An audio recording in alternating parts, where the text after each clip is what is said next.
Nero, Claudius Caesar, I2 celebrated families. The Calvini and Enobarbi sprung from the race of the Domiti.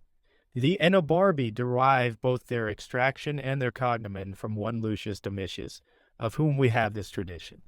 As he was returning out of the country to Rome, he was met by two young men of a most august appearance, who desired him to announce to the Senate and people a victory, of which no certain intelligence had yet reached the city.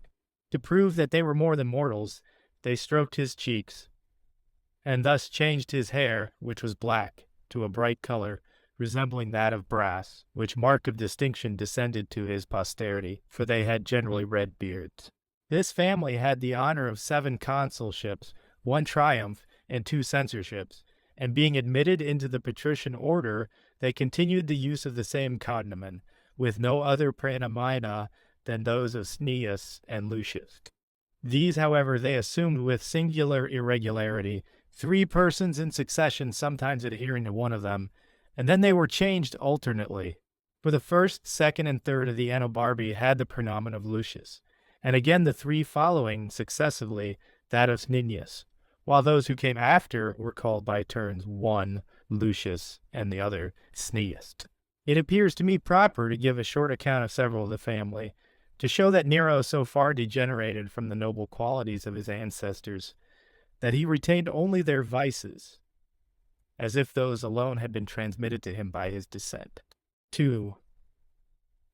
To begin, therefore, at a remote period, his great-grandfather's grandfather, Cneius Domitius, when he was tribune of the people, being offended with the high priests for electing another than himself in the room of his father, obtained the 338 transfer of the right of election from the colleges of the priests to the people. In his consulship, having conquered the Allobroges and the Arverni, he made a progress through the province mounted upon an elephant, with a body of soldiers attending him in a sort of triumphal pomp. Of this person, the orator Licinius Crassus said, "It was no wonder he had a brazen beard, who had a face of iron and a heart of lead.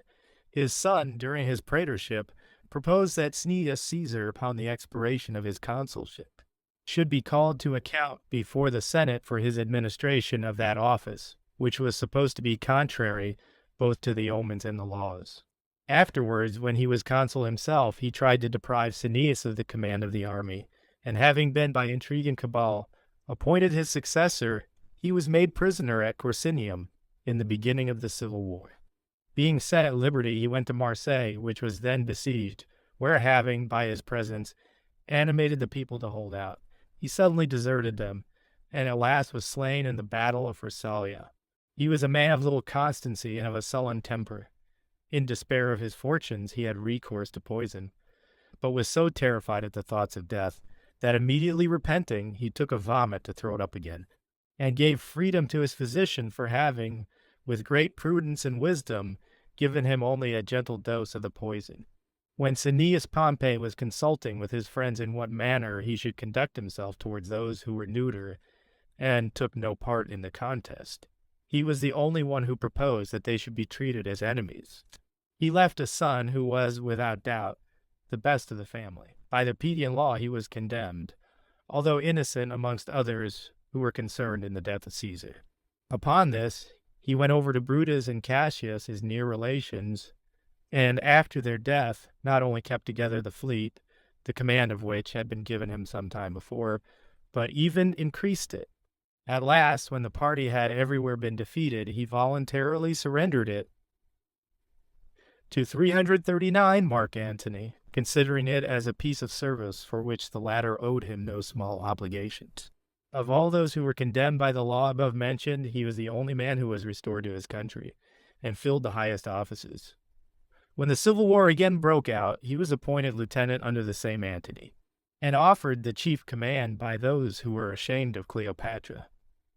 But not daring, on account of a sudden indisposition with which he was seized, either to accept or refuse it, he went over to Augustus, and died a few days after, not without an aspersion cast upon his memory, for Antony gave out that he was induced to change sides by his impatience to be with his mistress, Servilia Neas IV. This Cneius had a son named Domitius, who was afterwards well known as the nominal purchaser of the family property left by Augustus's will, and no less famous in his youth for his dexterity in chariot driving than he was afterwards for the triumphal ornaments which he obtained in the German war. But he was a man of great arrogance, prodigality, and cruelty. When he was aedile, he obliged Lucius Plancus, the censor, to give him the way.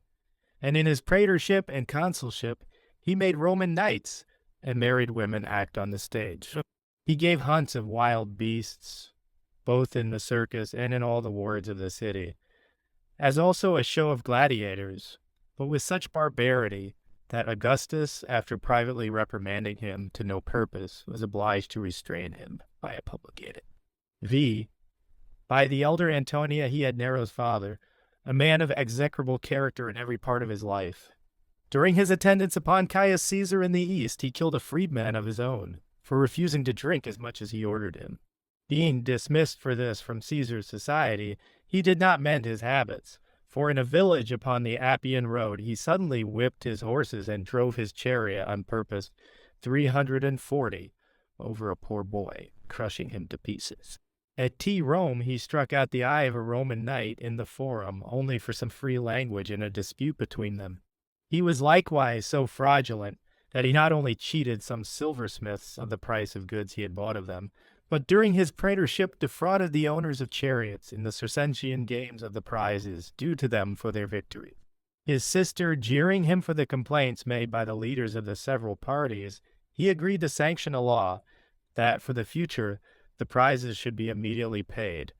A little before the death of Tiberius he was prosecuted for treason, adulteries, and incest with his sister Lepida, but escaped in the timely change of affairs and died of a dropsy at Pyrgi, leaving behind him his son Nero, whom he had by Agrippina, the daughter of Germanicus VI. Nero was born at Annium 9 months after the death of Tiberius, upon the 18th of the calends of January, 15th December, just as the sun rose, so that its beams touched him before they could well reach the earth. While many fearful conjectures in respect to his future fortune were formed by different persons from the circumstances of his nativity, a saying of his father Domitius was regarded as an ill presage, who told his friends who were congratulating him upon the occasion that nothing but what was detestable and pernicious to the public could ever be produced of him and Agrippina. Another manifest prognostic of his future infelicity occurred upon his lustration day. For Caius Caesar, being requested by his sister to give the child what name he thought proper, looking at his uncle, Claudius, who 341 afterwards, when emperor, adopted Nero, he gave his, and this not seriously, but only in jest, Agrippina treating it with contempt, because Claudius at that time was a mere laughing-stock at the palace. He lost his father when he was 3 years old, being left heir to a third part of his estate, of which he never got possession, the whole being seized by his coheir Caius. His mother being soon after banished, he lived with his aunt Lepida, in a very necessitous condition, under the care of 2 tutors, a dancing master and a barber.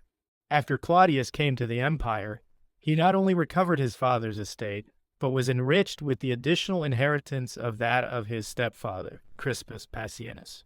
Upon his mother's recall from banishment, he was advanced to such favor, through Nero's powerful interest with the emperor, that it was reported assassins were employed by Messalina, Claudius's wife, to strangle him as Britannicus's rival, whilst he was taking his noonday repose. In addition to the story, it was said that they were frightened by a serpent which crept from under his cushion and ran away. The tale was occasioned by finding on his couch, near the pillow, the skin of a snake, which, by his mother's order, he wore for some time upon his right arm, enclosed in a bracelet of gold. This amulet at last he laid aside from aversion to her memory, but he sought for it again in vain, in the time of his extremity. When he was yet a mere boy, before he arrived at the age of puberty during the celebration of the Circensian games, he performed his part in the Trojan play with a degree of firmness which gained him great applause. In the 11th year of his age, he was adopted by Claudius and placed under the tuition of Aeneas Seneca, who had been made a senator. It is said that Seneca dreamt the night after that he was giving a lesson to Caius Caesar. Nero soon verified his dream, betraying the cruelty of his disposition in every way he could. For he attempted to persuade his father that his brother Britannicus was nothing but a changeling, because the latter had 342, saluted him notwithstanding his adoption by the name of Enobarbus as you. When his aunt Lepida was brought to trial, he appeared in court as a witness against her to gratify his mother, who persecuted the accused. On his introduction into the forum, at the age of manhood, he gave a largess to the people and a donative to the soldiers.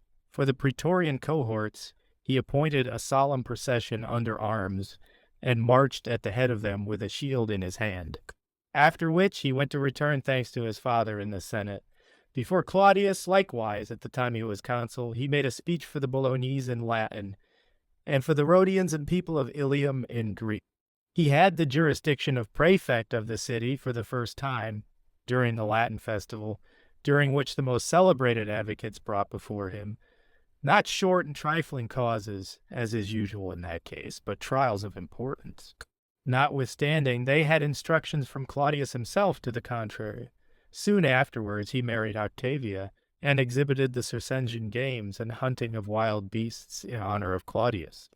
He was 17 years of age at the death of that prince, and as soon as that event was made public, he went out to the cohort on guard between the hours of 6 and 7, for the omens were so disastrous. At no earlier time of the day was judged proper.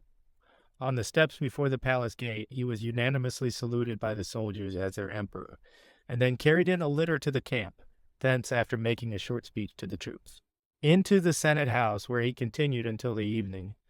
Of all the immense honors which were heaped upon him, refusing none but the title of father of his country, on account of his youth, he began his reign with an ostentation of dutiful regard to the memory of Claudius, whom he buried with the utmost pomp and magnificence, pronouncing the funeral oration himself, and then had him enrolled amongst the gods. He paid likewise the highest honors to the memory of his father Domitius. He left the management of affairs, both public and private, to his mother. The word which he gave the first day of his reign to the tribune on guard was the 343, best of mothers, and afterwards he frequently appeared with her in the streets of Rome in her litter.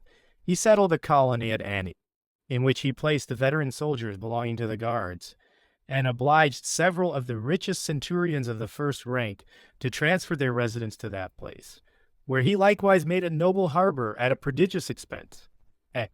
To establish still further his character, he declared that he designed to govern according to the model of Augustus, and omitted no opportunity of showing his generosity, clemency, and complaisance. The more burthensome taxes he either entirely took off or diminished. The rewards appointed for informers by the Papian law he reduced to a fourth part, and distributed to the people 400 sesterces a man. To the noblest of the senators, who were much reduced in their circumstances, he granted annual allowances, in some cases as much as 500,000 sesterces, and to the praetorian cohorts a monthly allowance of corn gratis. When called upon to subscribe the sentence, according to custom, of a criminal condemned to die, I wish, said he, I had never learnt to read and write. He continually saluted people of the several orders by name, without a prompter. When the Senate returned him their thanks for his good government, he replied to them, It will be time enough to do so when I shall have deserved it. He admitted the common people to see him perform his exercises in the campus martius. He frequently declaimed in public, and recited verses of his own composing, not only at home, but in the theater, so much to the joy of all the people that public prayers were appointed to be put up to the gods upon that account. And the verses, which had been publicly read, were, after being written in gold letters, consecrated to Jupiter Capitolinus, 344 Schubist. He presented the people with a great number and variety of spectacles, as the juvenile and Circensian games, stage plays, and an exhibition of gladiators. In the juvenile, he even admitted senators and aged matrons to perform parts. In the Circensian games, he assigned the equestrian order seats apart from the rest of the people, and had races performed by chariots drawn each by 4 camels. in the games which he instituted for the eternal duration of the empire, and therefore ordered to be called Maximi, many of the senatorian and equestrian order of both sexes performed. A distinguished Roman knight descended on the stage by a rope, mounted on an elephant. A Roman play, likewise composed by Seutonius, was brought upon the stage. It was entitled The Fire, and in it the performers were allowed to carry off, and to keep to themselves, the furniture of the house, which, as the plot of the play required, was burnt down in the theater. Every day during the solemnity, many thousand articles of all descriptions were thrown amongst the people to scramble for, such as FWLs of different kinds, tickets for corn, clothes, gold, silver, pictures, slaves, beasts of burden. Wild beasts that had been tamed. At last, ships, lots of houses, and lands were offered as prizes in a lottery. 12 A's games he beheld from the front of the proscenium. In the show of gladiators, which he exhibited in a wooden amphitheater, built within a year in the district of the Campus Martius, he ordered that none should be slain, not even the condemned criminals employed in the combats. He secured 400 senators and 600 Roman knights, amongst whom were some of unbroken fortunes and unblemished reputation, to act as gladiators. From the same orders, he engaged persons to encounter wild beasts, and for various others in the theater. He presented the public with the representation of a naval fight upon seawater, with huge fishes swimming in it. As also with the Pyrrhic dance performed by certain youths, to each of whom, after the performance was over, he granted the freedom of Rome. During this diversion, a bull-covered Pasiphae, concealed within a wooden statue of a cow, as many of the spectators believed. Icarus, upon his first attempt to fly, fell on the stage close to 345, the emperor's pavilion, and bespattered him with blood, for he very seldom presided in the games, but used to view them reclining on a couch. At first through some narrow apertures, but afterwards with the podium quite open. He was the first who instituted, in imitation of the Greeks, a trial of skill in the 3 several exercises of music, wrestling, and horse racing, to be performed at Rome every 5 years, and which he called Neronia.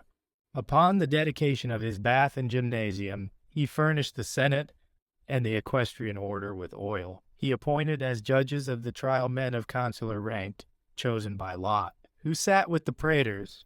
At this time he went down into the orchestra amongst the senators, and received the crown for the best performance in Latin prose and verse, for which several persons of the greatest merit contended, but they unanimously yielded to him.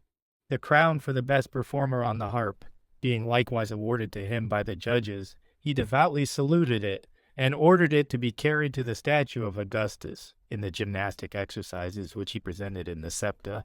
While they were preparing the great sacrifice of an ox, he shaved his beard for the first time, and putting it up in a casket of gold, studded with pearls of great price, consecrated it to Jupiter Capitolinus. He invited the Vestal Virgins to see the 346 wrestlers perform, because at Olympia the priestesses of Ceres are allowed the privilege of witnessing that exhibition. 13. Amongst the spectacles presented by him, the solemn entrance of Tiridates into the city deserves to be mentioned. This personage, who was king of Armenia, he invited to Rome by very liberal promises, but being prevented by unfavorable weather and showing him to the people upon the day fixed by proclamation, he took the first opportunity which occurred, several cohorts being drawn up under arms about the temples in the forum, while he was seated on a curule chair on the rostra, in a triumphal dress amidst the military standards and ensign. Upon Tiridates advancing towards him, on a stage made shelving for the purpose, he permitted him to throw himself at his feet, but quickly raised him with his right hand and kissed him. The emperor then, at the king's request, took the turban from his head, and replaced it by a crown, whilst a person of praetorian rank proclaimed in Latin the words in which the prince addressed the emperor as a suppliant. After this ceremony the king was conducted to the theater, where, after renewing his obeisance, Nero seated him on his right hand. Being then greeted by universal acclamation with the title of emperor, and sending his laurel crown to the Capitol, Nero shut the temple of the two-faced Janus, as though there now existed no war throughout the Roman Empire. 14. He filled the consulship 4 times. the first for 2 months, the second and last for 6, and the third for 4. The 2 intermediate ones he held successively, but the others after an interval of some years between them.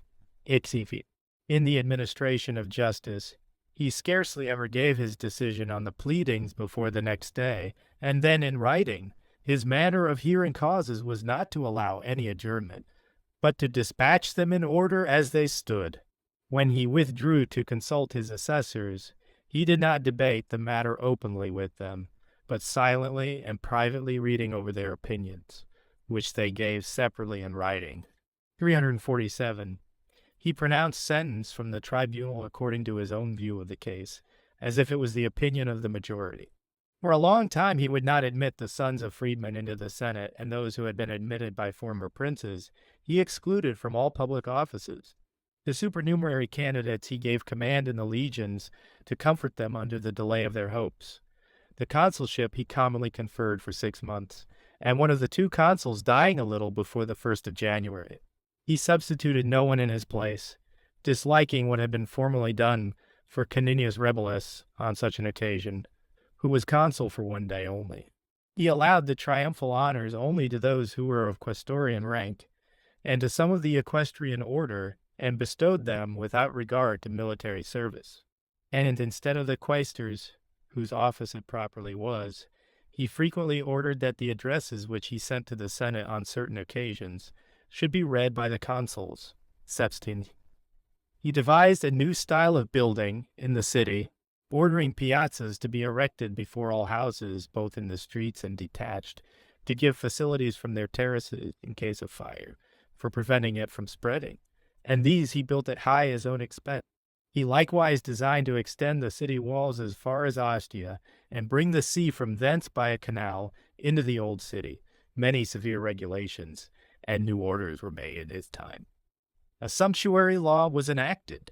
Public suppers were limited to the sportuli, and victualling houses restrained from selling any dressed victuals, except pulse and herbs, whereas before they sold all kinds of meat. He likewise inflicted punishments on the Christians, a sort of people who held a new and impious superstition. 348. He forbade the revels of the charioteers, who had long assumed a license to stroll about, and established for themselves a kind of prescriptive right to cheat and thieve, making a jest of it. The partisans of the rival theatrical performers were banished, as well as the actors themselves. C. To prevent forgery, a method was then first invented of having writings board run through 3 times with a thread and then sealed. It was likewise provided that in wills, the 2 first pages, with only the testator's name upon them, should be presented blank to those who were to sign them as witnesses, and that no one who wrote a will for another should insert any legacy for himself. It was likewise ordained that clients should pay their advocates a certain reasonable fee, but nothing for the court which was to be gratuitous, the charges for it being paid out of the public treasury. That causes, the cognizance of which before belonged to the judges of the exchequer, should be transferred to the forum and the ordinary tribunals, and that all appeals from the judges should be made to the Senate. He never entertained the least ambition or hope of augmenting and extending the frontiers of the empire. On the contrary, he had thoughts of withdrawing the troops from Britain, and was only restrained from so doing by the fear of appearing to detract from the glory of his father. All 349 that he did was to reduce the kingdom of Pontus, which was ceded to him by Polemon, and also the Alps, upon the death of Claudius, into the form of a province. Twice only he undertook any foreign expeditions, one to Alexandria, and the other to Achaia. But he abandoned the prosecution of the former on the very day fixed for his departure, by being deterred both by ill omens and the hazard of the war. For while he was making the circuit of the temples, having seated himself in that of Vesta, when he attempted to rise, the skirt of his robe stuck fast, and he was instantly seized with such a dimness in his eyes that he could not see a yard before him. In Achaia he attempted to make a cut through the isthmus, and having made a speech encouraging his praetorians to set about the work on a signal given by sound of trumpet, he first broke ground with a spade, and carried off a basket full of earth upon his shoulders. He made preparations for an expedition to the pass of the Caspian Mountains, forming a new legion out of his late levies in Italy, of men all 6 feet high, which he called the Phalanx of Alexander the Great. These transactions, in part unexceptionable, and in part highly commendable, I have brought into one view, in order to separate them from the scandalous and criminal part of his conduct, of which I shall now give an account. Juanizi. Among the other liberal arts which he was taught in his youth, he was instructed in music, and in he was 350, his advancement to the empire, he sent for Terpnus, a performer upon the harp, who flourished at that time with the highest reputation, sitting with him for several days following as he sang and played after supper, until late at night he began by degrees to practice upon the instrument himself. Nor did he omit any of those expedients which artists in music adopt for the preservation and improvement of their voices. He would lie upon his back with a sheet of lead upon his breast, clear his stomach and bowels by vomits and clysters, and forbear the eating of fruits or food prejudicial to the voice, encouraged by his proficiency. Though his voice was naturally neither loud nor clear, he was desirous of appearing upon the stage, frequently repeating amongst his friends a Greek proverb to this effect, that no one had any regard for music which they never heard. Accordingly, he made his first public appearance at Naples, and although the theater quivered with the sudden shock of an earthquake, he did not desist until he had finished the piece of music he had begun. He played and sung in the same place several times and for several days together, taking only now and then a little respite to refresh his voice. Impatient of retirement, it was his custom to go from the bath to the theater. And after dining in the orchestra amidst a crowded assembly of the people, he promised them in Greek that after he had drank a little, he would give them a tune which would make their ears tingle, being highly pleased with the songs that were sung in his praise by some Alexandrians belonging to the fleet. Just arrived at Naples, he sent for more of the like singers from Alexandria. At the same time, he chose young men of the equestrian order, and above 5,000 robust young fellows from the common people, on purpose to learn various kinds of applause, called balmy, embraces, and teste, which they were to practice in his favor whenever he performed. They were 351, divided into several parties, and were remarkable for their fine heads of hair, and were extremely well dressed, with rings upon their left hands. The leaders of these bands had salaries of 40,000 sesterces allowed them. Trenouin also, being extremely proud of his singing, he ordered the games called Neronia to be celebrated before the time fixed for their return. All now becoming importunate to hear his heavenly voice, he informed them that he would gratify those who desired it at the gardens.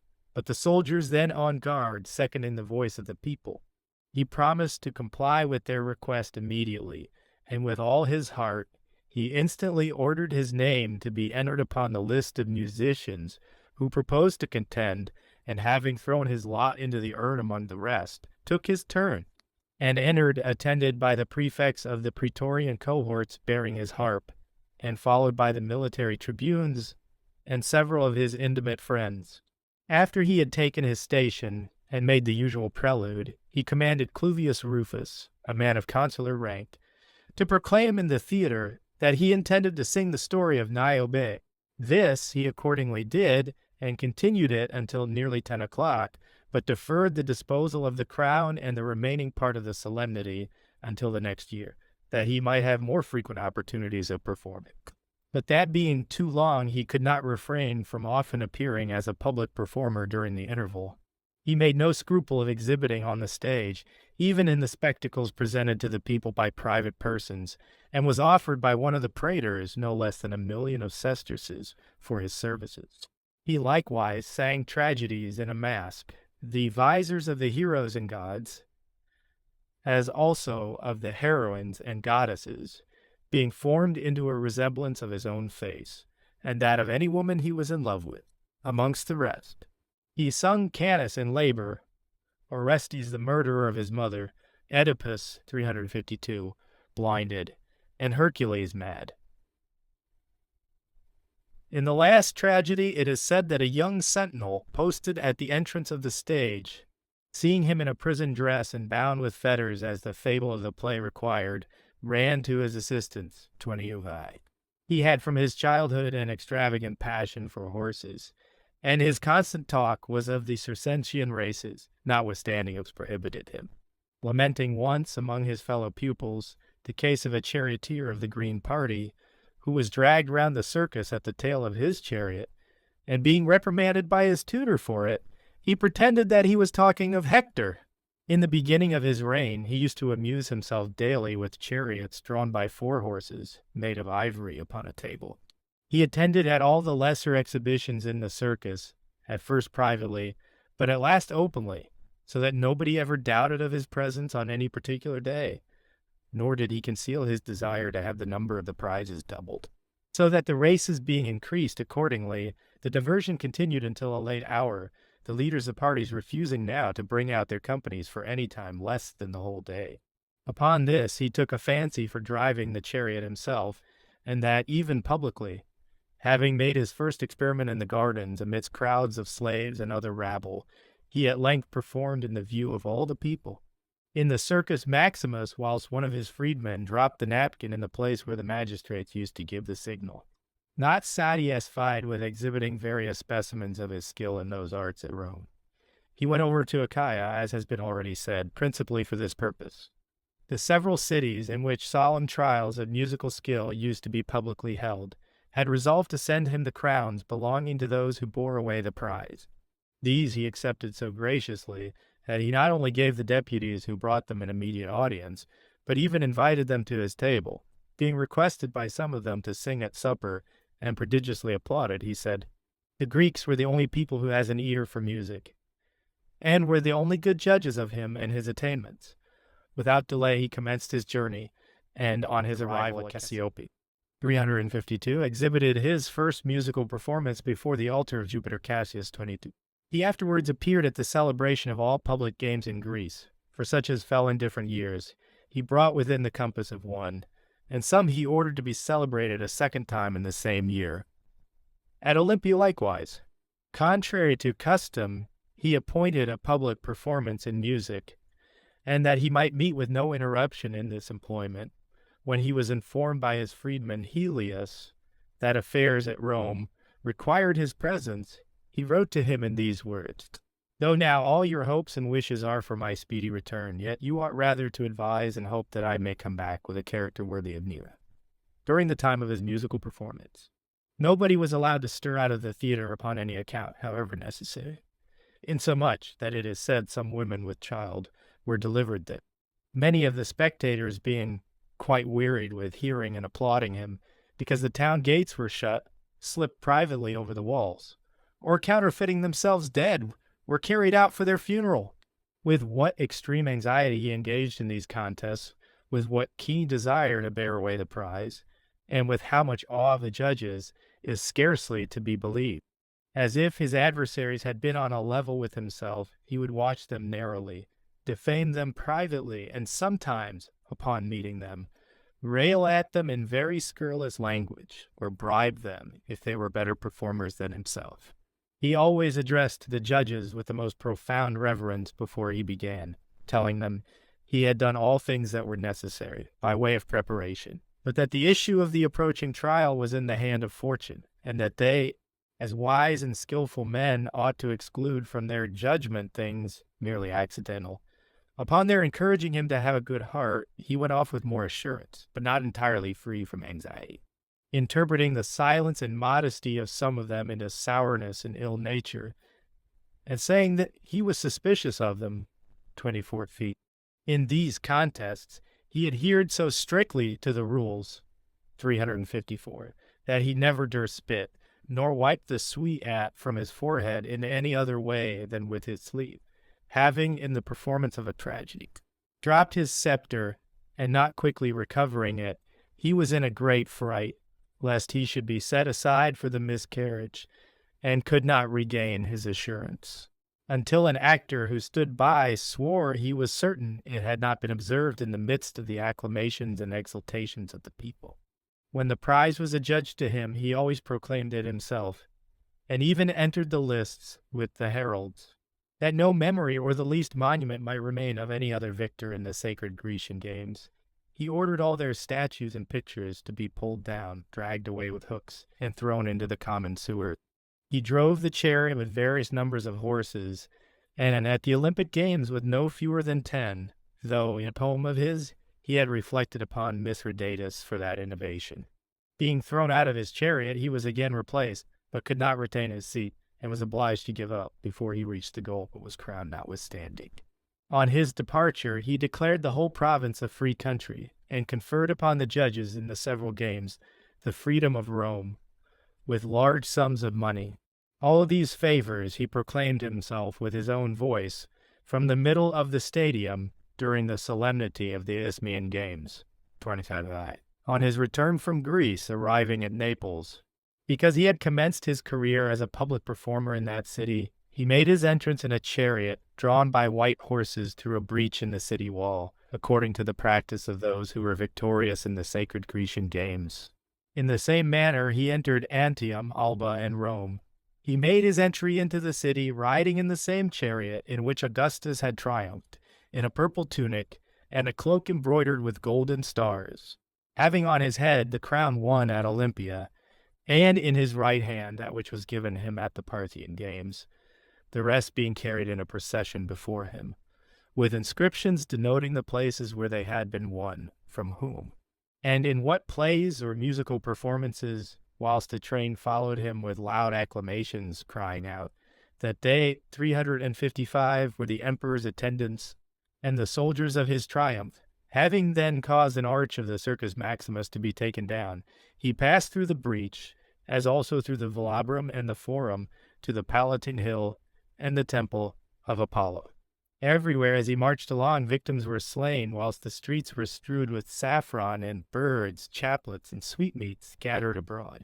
He suspended the sacred crowns in his chamber about his beds, and caused statues of himself to be erected in the attire of a harper, and had his likeness stamped upon the coin in the same dress. After this period, he was so far from abating anything of his application to music, that, for the preservation of his voice, he never addressed the soldiers but by messages, or with some person to deliver his speeches for, when he thought fit to make his appearance amongst them.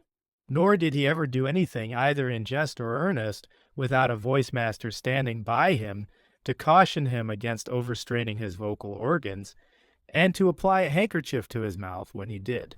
He offered his friendship, or avowed, 356, open enmity to many, according as they were lavish or sparing in giving him their applause. At each 16, petulancy, lewdness, luxury, avarice, and cruelty.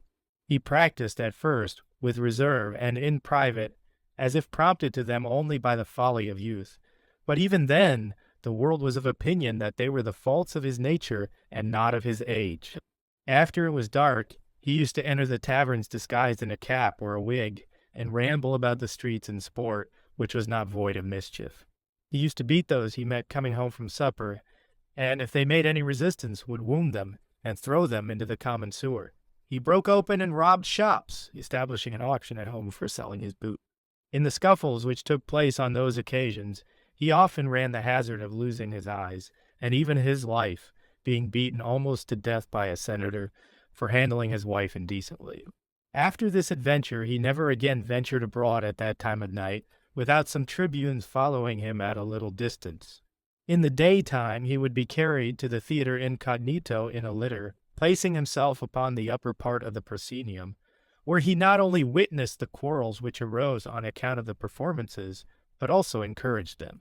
When they came to blows, and stones and pieces of broken benches began to fly about, he threw them plentifully amongst the people, and once even broke a praetor's head, at Seventov.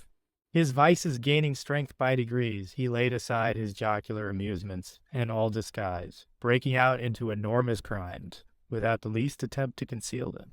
His revels were prolonged from midday to midnight, while he was frequently refreshed by warm baths, and in the summer-time by such as were cooled with snow. He often supped in public in the Nomachia, with the sluices shut, or in the Campus Martius or the Circus Maximus, being waited upon at table by common prostitutes of the town, and Syrian strumpets and glee girls. As often as he went down the Tiber to Ostia, or coasted through the Gulf of Baiae, booths furnished as brothels and eating houses were erected along the shore and river banks, before which stood matrons who, like bawds and hostesses, allured him to land. It was also his custom to invite 357 himself to supper with his friends, at one of which was expended no less than 4 millions of sesterces in chaplets, and at another something more in roses. 28. Besides the abuse of freeborn lads and the debauch of married women, he committed a rape upon Rubria, a Vestal virgin.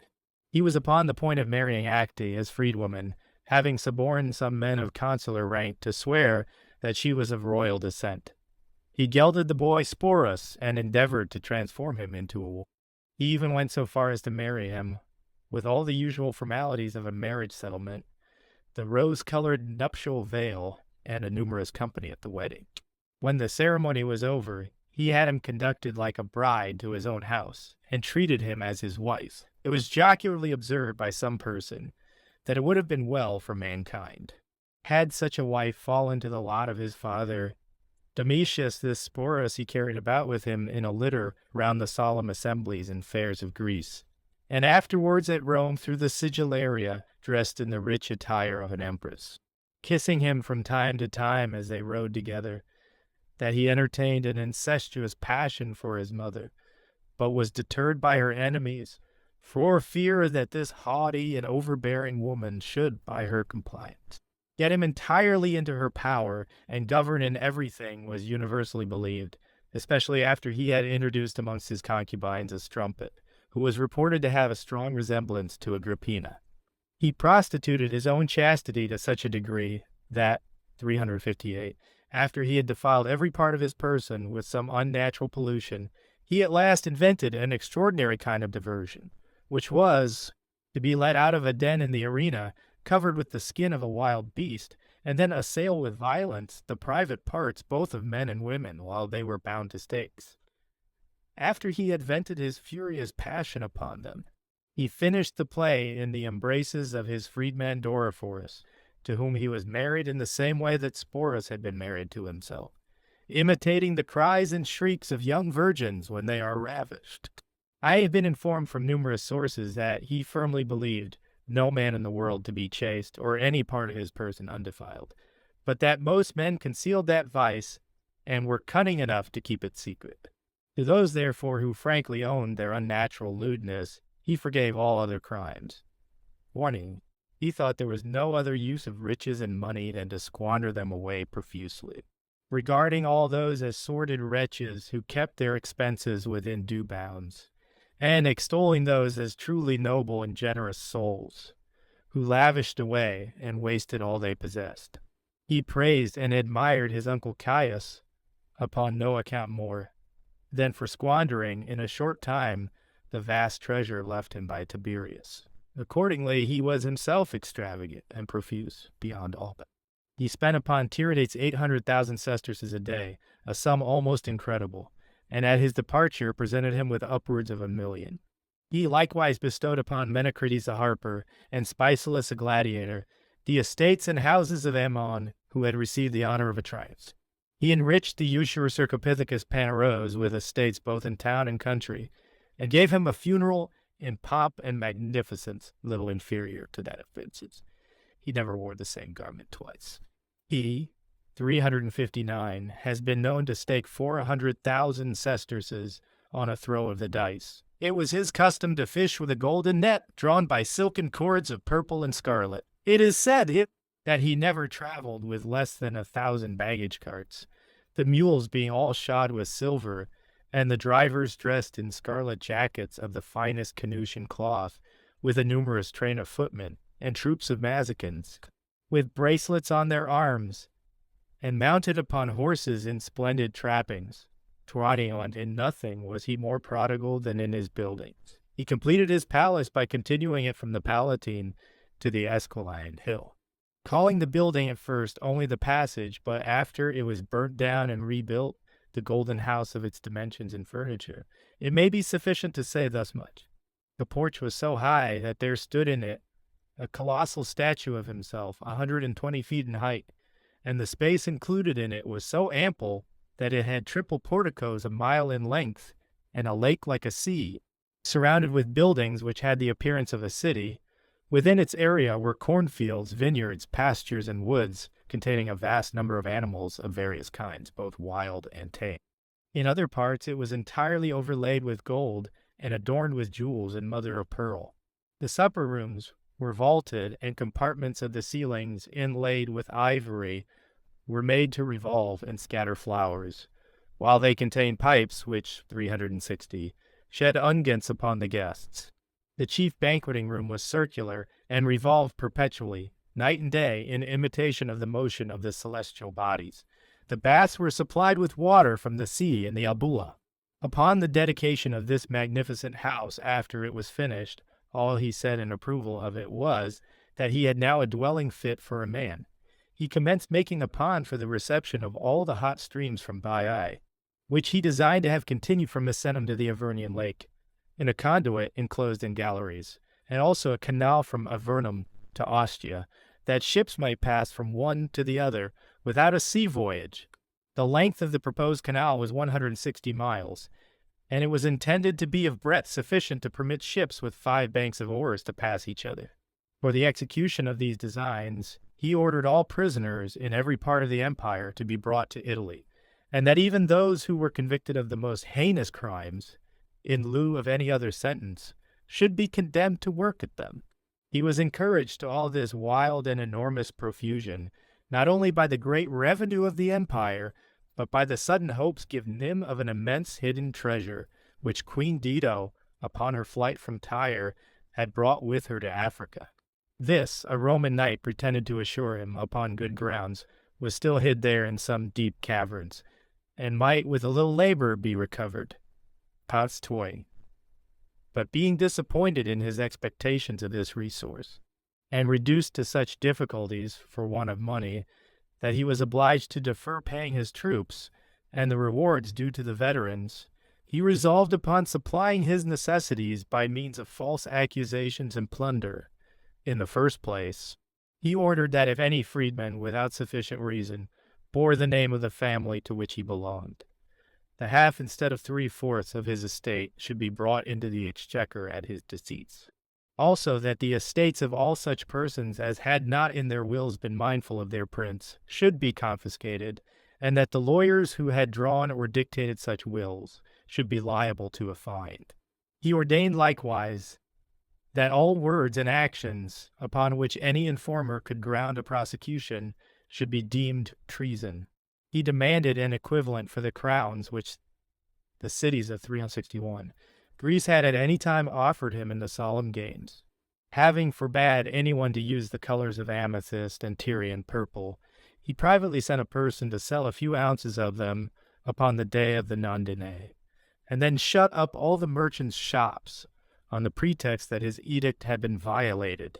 It is said that, as he was playing and singing in the theater, observing a married lady dressed in the purple which he had prohibited, he pointed her out to his procurators, upon which she was immediately dragged out of her seat, and not only stripped of her clothes but her property. He never nominated a person to any office without saying to him, "You know what I want. And let us take care that nobody has anything he can call his own." At last he rifled many temples of the rich offerings with which they were stored, and melted down all the gold and silver statues, and amongst them those of the penates, which Galba afterwards restored. 2233. He began the practice of parricide and murder with Claudius himself, for although he was not the contriver of his death, he was privy to the plot, nor did he make any secret of it, but used afterwards to commend, in a Greek proverb, mushrooms as food fit for the gods, because Claudius had been poisoned with them. He traduced his memory both by word and deed in the grossest manner, one while charging him with folly, another while with cruelty. For he used to say by way of jest that he had ceased morari amongst men, pronouncing the first syllable long, and treated as no many of his decrees and ordinances as made by a doting old blockhead. He enclosed the place where his body was burnt with only a low wall of rough masonry. He attempted to poison 362 Britannicus, as much out of envy because he had a sweeter voice, as from apprehension of what might ensue from the respect which the people entertained for his father's memory.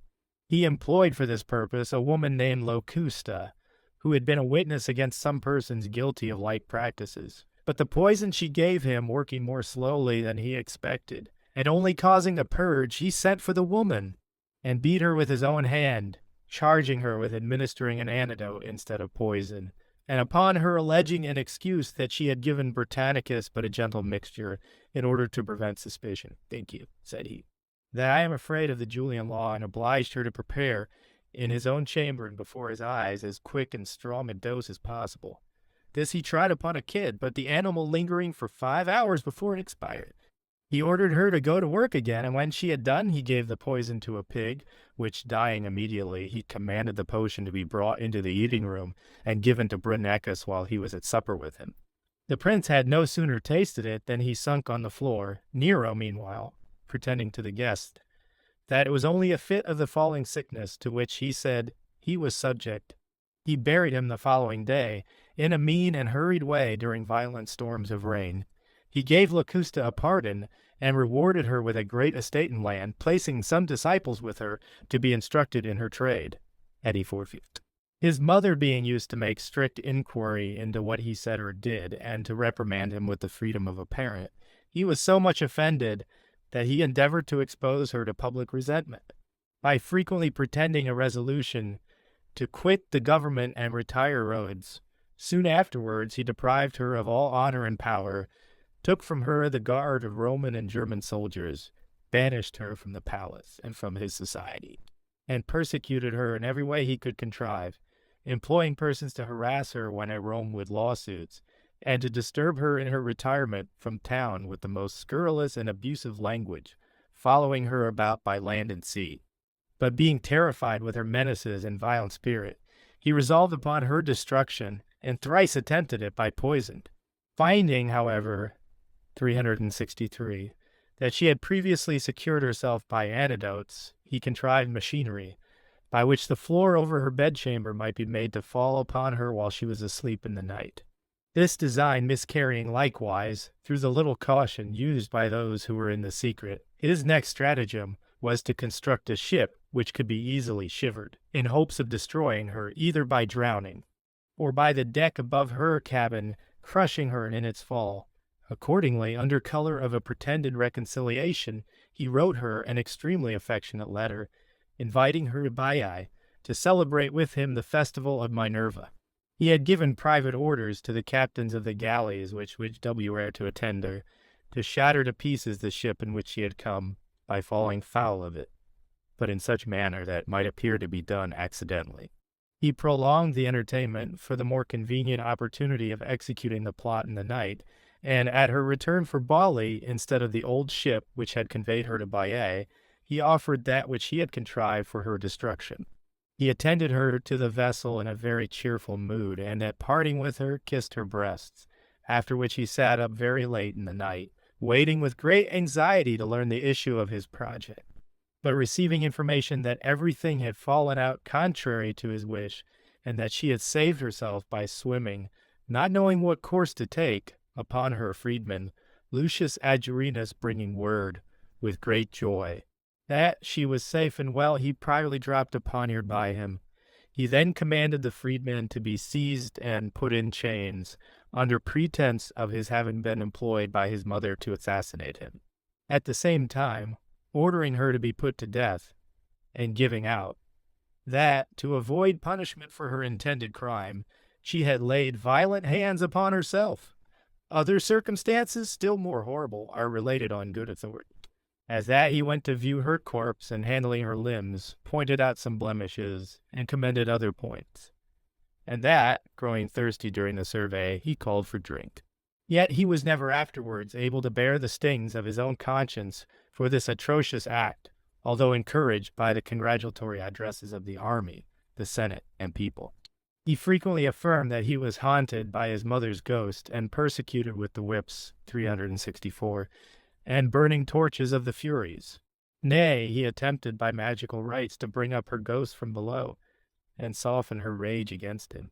When he was in Greece, he durst not attend the celebration of the Eleusinian mysteries, at the initiation of which, impious and warned by the voice of the herald from approaching the rites. Besides the murder of his mother, he had been guilty of that of his aunt, for being obliged to keep her bed in consequence of a complaint in her bowels, he paid her a visit, and she, being then advanced in years, stroking his downy chin, in the tenderness of affection, said to him, "May I but live to see the day when this is shaved for the first time, and I shall then die contented." He turned, however, to those about him, made a jest of it, saying that he would have his beard immediately taken off, and ordered the physicians to give her more violent purgatives.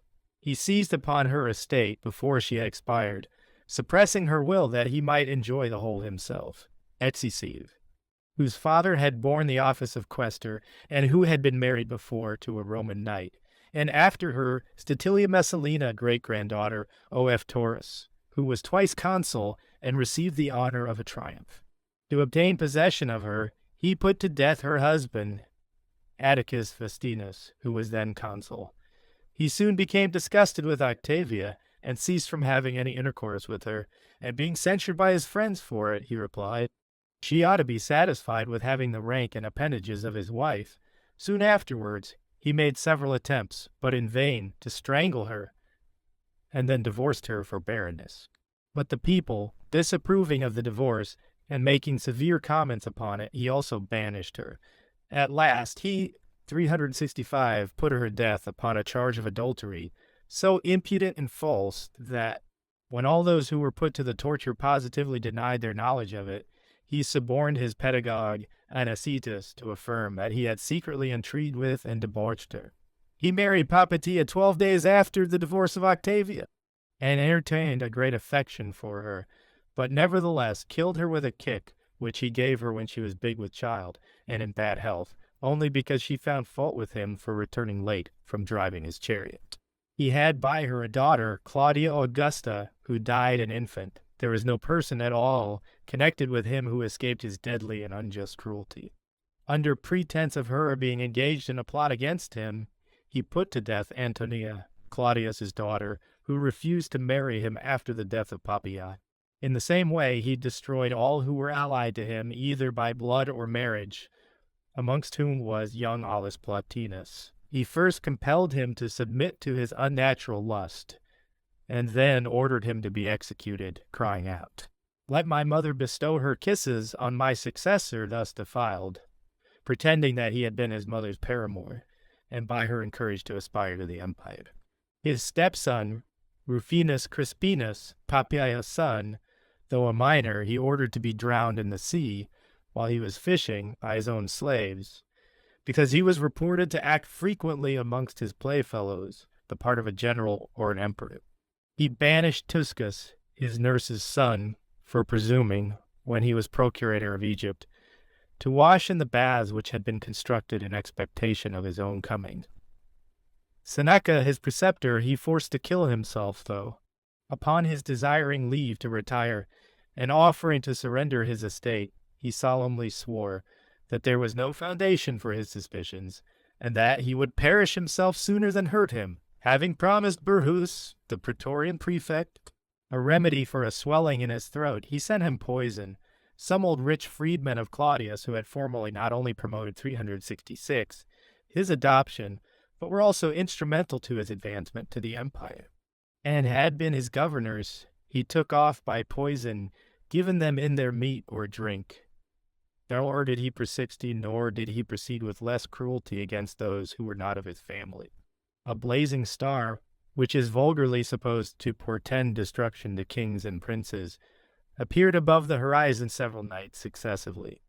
He felt great anxiety on account of this phenomenon, and being informed by one Babylas, an astrologer, that princes were used to expiate such omens by the sacrifice of illustrious persons, and so avert the danger foreboded to their own persons by bringing it on the heads of their chief men, he resolved on the destruction of the principal nobility in Rome. He was the more encouraged to this because he had some plausible pretense for carrying it into execution, from the discovery of two conspiracies against him, the former and more dangerous of which was that formed by Piso and discovered at Rome, The other was that of Venetius at Beneventum. The conspirators were brought to their trials loaded with triple fetters. Some ingenuously confessed the charge. Others avowed that they thought the design against his life an act of favor for which he was obliged to them, as it was impossible in any other way than by death to relieve a person rendered infamous by crimes of the greatest enormity. The children of those who had been condemned were banished the city, and afterwards either poisoned or starved to death. It is asserted that some of them, with their tutors and the slaves who carried their satchels, were all poisoned together at one dinner, and others not suffered to seek their daily bread. From this period he butchered, without distinction or quarter, all whom his caprice suggested as objects for his cruelty, and upon the most frivolous pretenses. To mention only a few, Salvidienus Orfidus was accused of letting, 367, out 3 taverns attached to his house in the Forum to some cities for the use of their deputies at Rome. The charge against Cassius Longinus, a lawyer who had lost his sight, was that he kept amongst the busts of his ancestors that of Caius Cassius, who was concerned in the death of Julius Caesar. The only charge objected against Paetus Thrasea was that he had a melancholy cast of features and looked like a schoolmaster. He allowed but 1 hour to those whom he obliged to kill themselves, and to prevent delay he sent them physicians to cure them immediately, if they lingered beyond that time, for so he called bleeding them to death. There was at that time an Egyptian of a most voracious appetite who would digest raw flesh or anything else that was given him. It was credibly reported that the emperor was extremely desirous of furnishing him with living men to tear and to devour. Being elated with his great success in the perpetration of crimes, he declared that no prince before himself ever knew the extent of his power. He threw out strong intimations that he would not even spare the senators who survived, but would entirely extirpate that order, and put the provinces and armies into the hands of the Roman knights and his own freedmen. It is certain that he never gave or vouchsafed to allow anyone the customary kiss, either on entering or departing, or even return to salute. And at the inauguration of a work to cut through the isthmus, he with a loud voice, amidst the assembled multitude, uttered a prayer that the undertaking might prove fortunate for himself and the Roman people without taking the smallest notice of the Senate. He spared, moreover, neither the people of Rome nor the capital of his country. Somebody in conversation saying, Imu thanantos Gaia michtae opiri when I am dead. Let fire devour the world may, said he. Let it be while I am living juntos. And he acted accordingly, for, pretending to be disgusted with the old buildings and the narrow and winding streets, he set the city on fire so openly that many of consular rank caught his own household servants on their property with tow, and, 368, torches in their hands, but durst not meddle with them. There being near his golden house some granaries, the sight of which he exceedingly coveted, they were battered as if with machines of war, and set on fire, the walls being built of stone. During 6 days and 7 nights this terrible devastation continued, the people being obliged to fly to the tombs and monuments for lodging and shelter. Meanwhile, a vast number of stately buildings, the houses of generals celebrated in former times, and even then still decorated with the spoils of war, were laid in ashes, as well as the temples of the gods which had been vowed and dedicated by the kings of Rome. And afterwards in the Punic and Gallic wars, in short, everything that was remarkable and worthy to be seen which time had spared. This fire he beheld from a tower in the house of Macaenas, and being greatly delighted, as he said, with the beautiful effects of the conflagration, he sung a poem on the ruin of Troy in the tragic dress he used on the stage. To turn this calamity to his own advantage by plunder and rapine, he promised to remove the bodies of those who had perished in the fire and clear the rubbish at his own expense, suffering no one to meddle with the remains of their property. But he not only received but exacted contributions on account of the loss, until he had exhausted the means both of the provinces and private persons. 3019. To these terrible and shameful calamities brought upon the people by their prince were added some proceeding from misfortune. Such were a pestilence by which, within the space of 1 autumn, there died no less than 30,000 persons. as appeared from the registers in the Temple of Libitina, a great disaster in Britain, where two of the principal towns belonging to the Romans were plundered, and a 369 dreadful havoc made both amongst our troops and allies, a shameful discomfiture of the army of the East, where in Armenia the legions were obliged to pass under the yoke. And it was with great difficulty that Syria was retained. Amidst all these disasters, it was strange, and indeed particularly remarkable, that he bore nothing more patiently than the scurrilous language and railing abuse which was in everyone's mouth, treating no class of persons with more gentleness than those who assailed him with invective and lampoon. Many things of that kind were posted up about the city or otherwise published, both in Greek and Latin, such as these: Neron Orestes Alcmaeon Metrotonai, Neo Nymphoneron, Idion Meter, Pepeti. Orestes and Alcian Nero too, the lustful Nero, worst of all the crew, fresh from his bridal, their own mothers slew. Qui negit enim magna disturbt Neronem, sustulit it patrum, sustulit illa patrum, sprung from Anini, pious, wise, and great, who says that Nero is degenerate. Safe through the flames one bore his sire, the other to save himself took off his loving mother. Dum tendit Cytharum noster, dom cornua parthus, noster erit pian, illi ecata ebiletes. His lyre to harmony are Nero's strings, his arrows are the plain, the Parthian wings. Ours called a tuneful paean, famed in war, the other Phoebus name, the god who shoots afar. Roma domus fit, vejos migrate, quaerite, si non vejos occupat ista domus. All Rome will be one house. To Vieti fly, should it not stretch to Vieti by and by? 370, but he neither made any inquiry after the authors, nor when information was laid before the Senate against some of them, would he allow a severe sentence to be passed.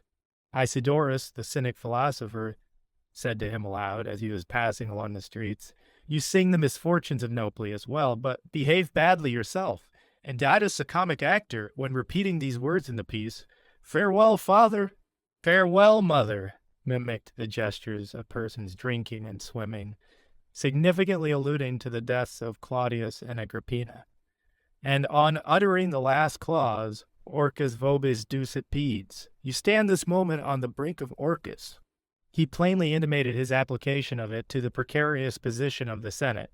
Yet Nero only banished the player and philosopher from the city in Italy, either because he was insensible to shame, or from apprehension that if he discovered his vexation, still keener things might be said of him. Exal.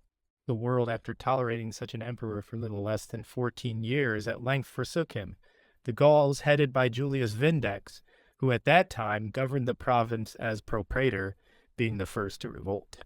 Nero had been formerly told by astrologers that it would be his fortune to be at last deserted by all the world.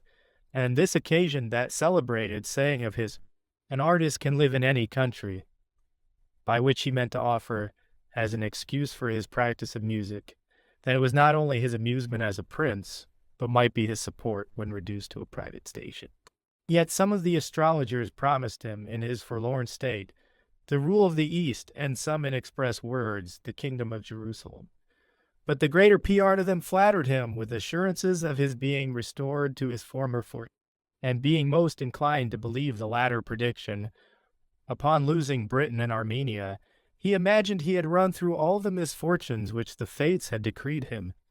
But when, upon consulting the oracle of Apollo at Delphi, he was advised to beware of the 73rd year, as if he were not to die till then, never thinking of Galba's age, he conceived such hopes, not only of living to advanced years, but of constant and singular good fortune, that having lost some things of great value by shipwreck, he scrupled not to say amongst his friends that 371, the fishes would bring them back to him.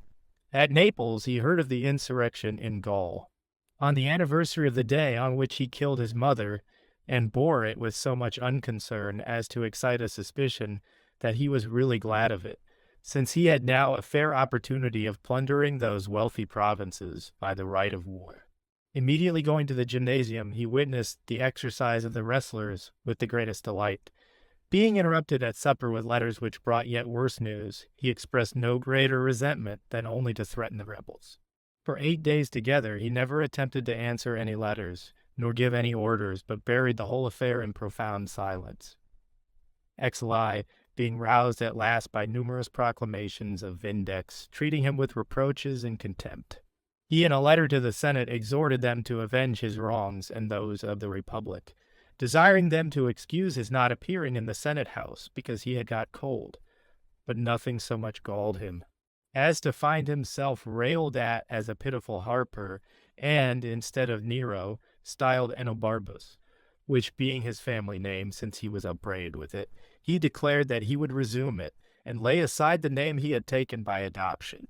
Passing by the other accusations as wholly groundless, he earnestly refuted that of his want of skill in an art upon which he had bestowed so much pains, and in which he had arrived at such perfection, asking frequently those about him if they knew anyone who was a more accomplished musician, but being alarmed by messengers after messengers of ill news from Gaul, he returned in great consternation to Rome. On the road his mind was somewhat relieved by observing the frivolous omen of a Gaulish soldier defeated and dragged by the hair by a Roman knight, which was sculptured on a monument, so that he leaped for joy and adored the heavens. Even then he made no appeal either to the Senate or people, but calling together some of the leading men at his own house, he held a hasty consultation upon the present state of affairs, and then, during the remainder of the day, carried them about with him to view some musical instruments of a new invention which were played by Water 372, exhibiting all the parts and discoursing upon the principles and difficulties of the contrivance, which, he told them, he intended to produce in the theatre, if Vindex would give him leave, ex altita.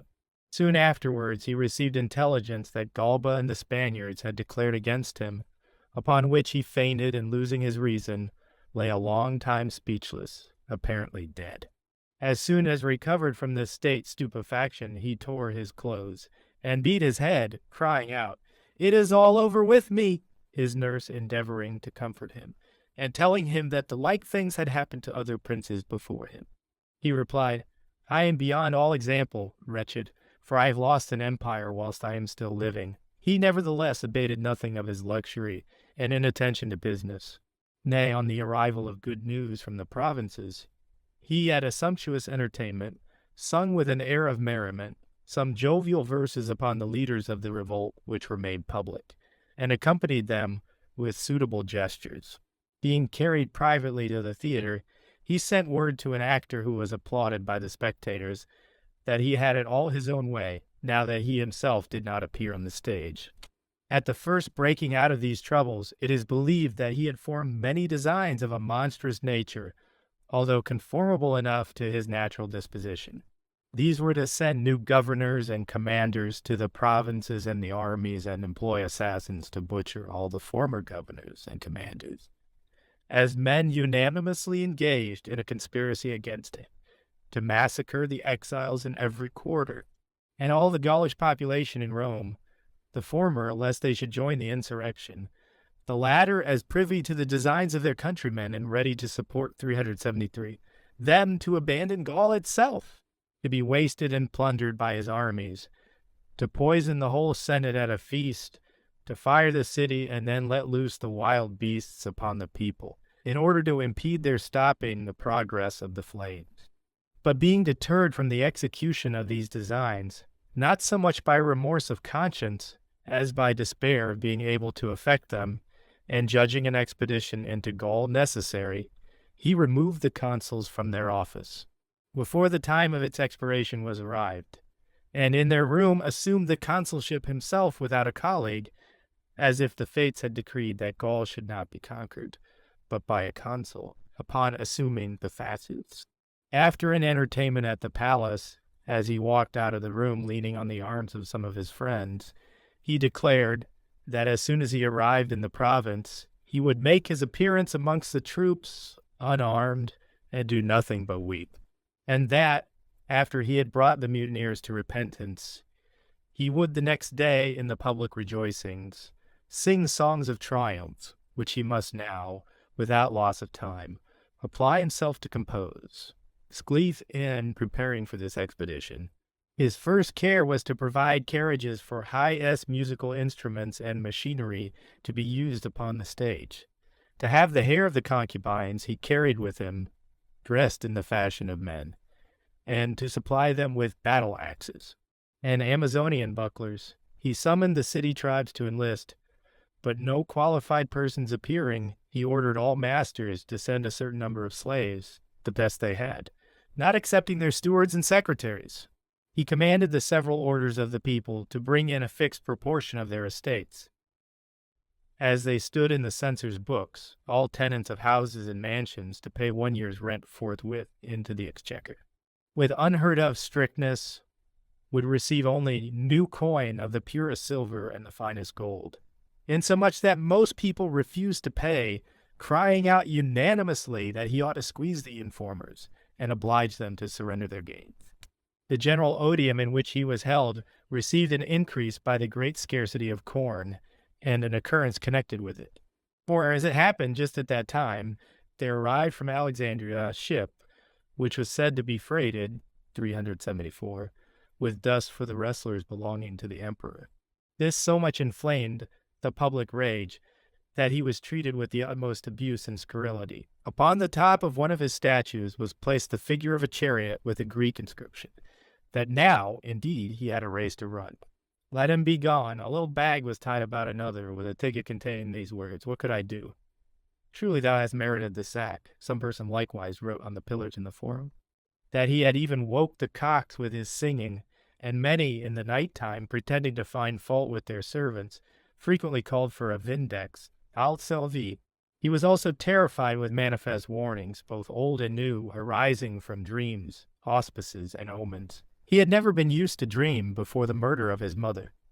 After that event, he fancied in his sleep that he was steering a ship, and that the rudder was forced from him, that he was dragged by his wife Octavia into a prodigiously dark place, and was at one time covered over with a vast swarm of winged ants, and at another, surrounded by the national images which were set up near Pompey's theater, and hindered from advancing farther, that a Spanish jenna he was fond of had his hinder parts so changed as to resemble those of an ape, and having his head only left unaltered, neighed very harmoniously, the doors of the mausoleum of Augustus flying open of themselves.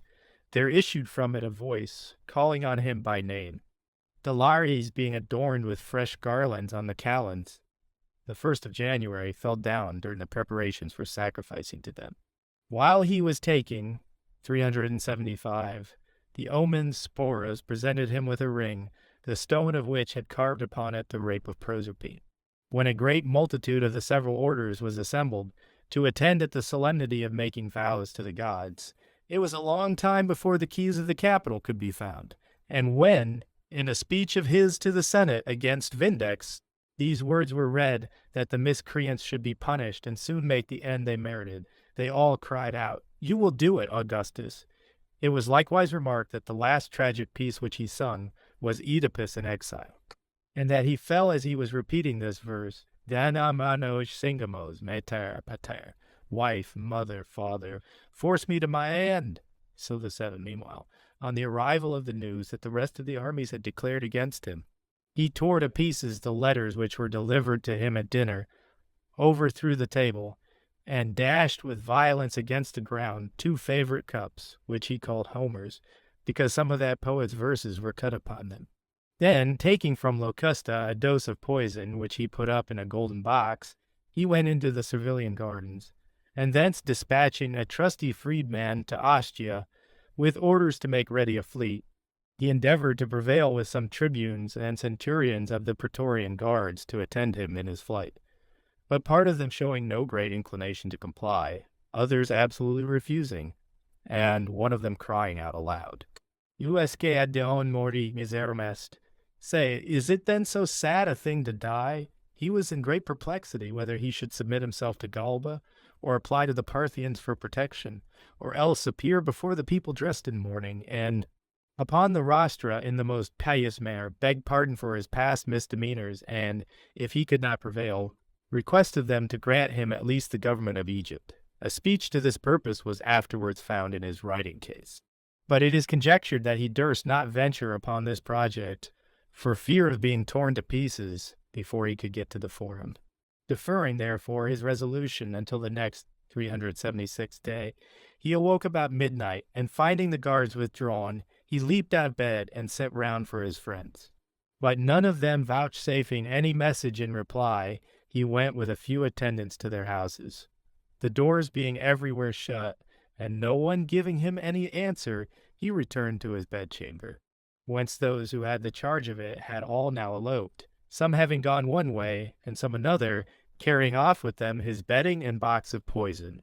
He then endeavored to find Spicelus, the gladiator, or someone to kill him, but not being able to procure anyone. "What," said he, "have I then neither friend nor foe?" And immediately ran out as if he would throw himself into the Tiber instead of the.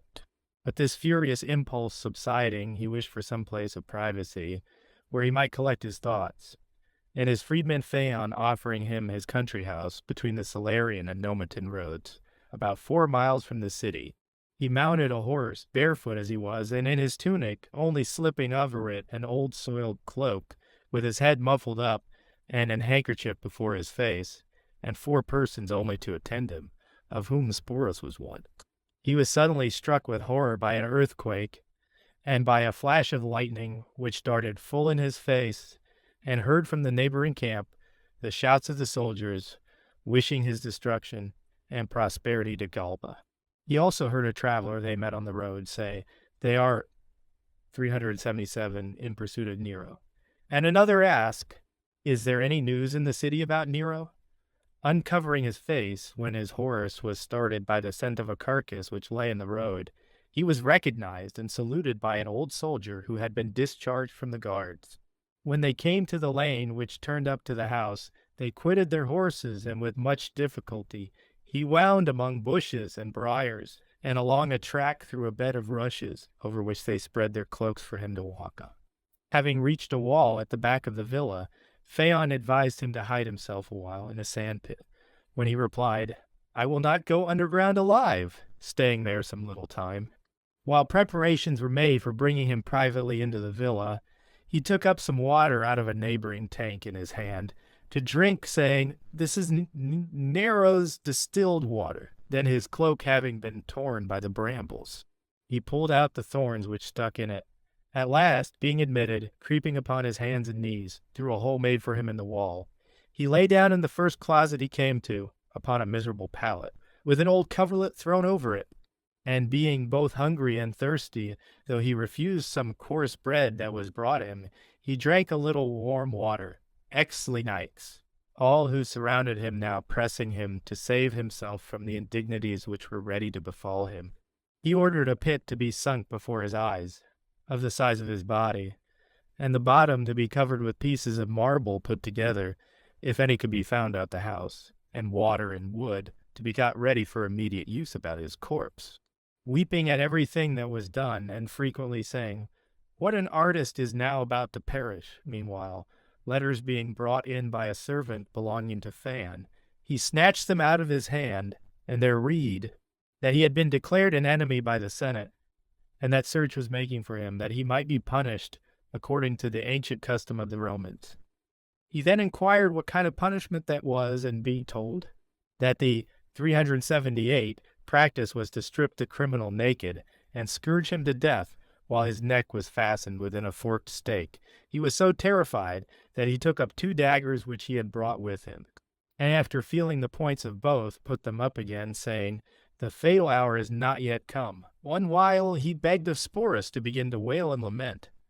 Another while he entreated that one of them would set him an example by killing himself. And then again he condemned his own want of resolution in these words, "I yet live to my shame and disgrace. This is not becoming for Nero. It is not becoming. Thou oughtest in such circumstances to have a good heart. Come then, courage, man."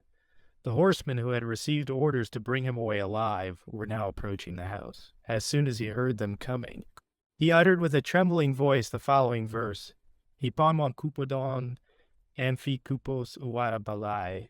The noise of swift-heeled steeds assails my ears. He drove a dagger into his throat, being assisted in the act by Epaphroditus, his secretary. A centurion bursting in just as he was half dead, and applying his cloak to the wound, pretending that he was come to his assistance, he made no other reply but this: "'Tis too late, and is this your loyalty?" Immediately after pronouncing these words, he expired, with his eyes fixed and starting out of his head, to the terror of all who beheld him. He had requested of his attendants, as the most essential favor, that they would let no one have his head, but that by all means his body might be burnt entire. And this Iceless Galba's freedman granted. He had but a little before been discharged from the prison into which he had been thrown when the disturbances first broke out. Elves, the expenses of his funeral amounted to 200,000 sesterces. The bed upon which his body was carried to the pile and burnt, being covered with the white robes, interwoven with gold, which he had worn upon the calends of January preceding. His nurses, Iclage and Alexandra, with his concubine Acte, deposited his remains in the tomb belonging, 379, to the family of the Domitii, which stands upon the top of the hill of the gardens, and is to be seen from the Campus Martius. In that monument, a coffin of porphyry, with an altar of marble of Luna over it, is enclosed by a wall built of stone brought from Thasos. His skin was foul and spotted, his hair inclined to yellow, his features were agreeable rather than handsome, his eyes gray and dull, his neck was thick, his belly prominent, his legs very slender, his constitution sound. For though excessively luxurious in his mode of living, he had in the course of 14 years only 3 fits of sickness, which were so slight that he neither forbore the use of wine nor made any alteration in his usual diet, in his dress. And the care of his person he was so careless that he had his hair cut in rings, one above another, and when in a chaya he let it grow long behind, and he generally appeared in public in the loose dress which he used at table, with a handkerchief about his neck, and without either a girdle or shoes. Lii, he was instructed, when a boy, in the rudiments of almost all the liberal sciences, but his mother diverted him from the study of philosophy, as unsuited to one destined to be an emperor, and his preceptor, Seneca, discouraged him from reading the ancient orators that he might longer secure his devotion to himself. Therefore, having a turn for poetry, he composed verses both with pleasure and ease, nor did he, as some think, publish those of other writers as his own. Several little pocket-books and loose sheets have come into my possession, which contain some well-known verses in his own hand, and written in such a manner that it was very evident, from the blotting and interlining, that they had not been transcribed from a copy nor dictated by another, but were written by the composer of them. He had likewise great taste for drawing and painting, as well as for molding statues in plaster. But, above all things, he most eagerly coveted popularity, being the rival of every man who obtained the applause of the people for anything he did. It was the general belief that after the crowns he won by his performances on the stage, he would the next lustrum have taken his place among the wrestlers at the Olympic Games. For he was continually practicing that art, nor did he witness the gymnastic games in any part of Greece otherwise than sitting upon the ground in the stadium as the umpires do. And if a pair of wrestlers happened to break the bounds, he would with his own hands drag them back into the center of the circle. Because he was thought to equal Apollo in music and the sun in chariot driving, he resolved also to imitate the achievements of Hercules. And they say that a lion was got ready for him to kill, either with a club or with a close hug, in view of the people in the amphitheater, which he was to perform naked. Live towards the end of his life, he publicly vowed, that if his power in the state was securely re-established, he would, in the spectacles which he intended to exhibit in honor of his success, include a performance upon organs, as well as upon flutes and bagpipes, and on the last day of the games, and on the last day, would act in the play and take the part of Turnus, as we find it in Virgil. And there are some who say that he put to death the player Paris as a dangerous rival, Elvdi. He had an insatiable desire to immortalize his name and acquire a reputation which should last through all succeeding ages, but it was capriciously directed. He therefore, 381, took from several things and places their former appellations, and gave them new names derived from his own. He called the month of April Neronius and designed changing the name of Rome into that of Neropolis, Elvis. He held all religious rites in contempt, except those of the Syrian goddess. But at last he paid her so little reverence that he made water upon her, being now engaged in another superstition, in which only he obstinately persisted. For having received from some obscure plebeian a little image of a girl, as a preservative against plots, and discovering a conspiracy immediately after, he constantly worshipped his imaginary protectress as the greatest amongst the gods, offering to her 3 sacrifices daily. He was also desirous to have it supposed that he had, by revelations from this deity, a knowledge of future events. A few months before he died, he attended a sacrifice according to the Etruscan rites, but the omens were not favorable, Elviside. He died in the 32nd year of his age, upon the same day on which he had formerly put Octavia to death, and the public joy was so great upon the occasion that the common people ran about the city with caps upon their heads. Some, however, were not wanting who for a long time decked his tomb with spring and summer flowers. Sometimes they placed his image upon the rostra, dressed in robes of state. At another, they published proclamations in his name, as if he were still alive, and would shortly return to Rome, and take vengeance on all his enemies. Vologesus, king of the Parthians, when he sent ambassadors to the Senate to renew his alliance with the Roman people, earnestly requested that due honor should be paid to the memory of Nero, and, to conclude, when 20 years afterwards, at which time I was a young man, some person of obscure birth gave himself out for Nero. That name secured him so favorable a reception, 382, from the Parthians, that he was very zealously supported, and it was with much difficulty that they were prevailed upon to give him up.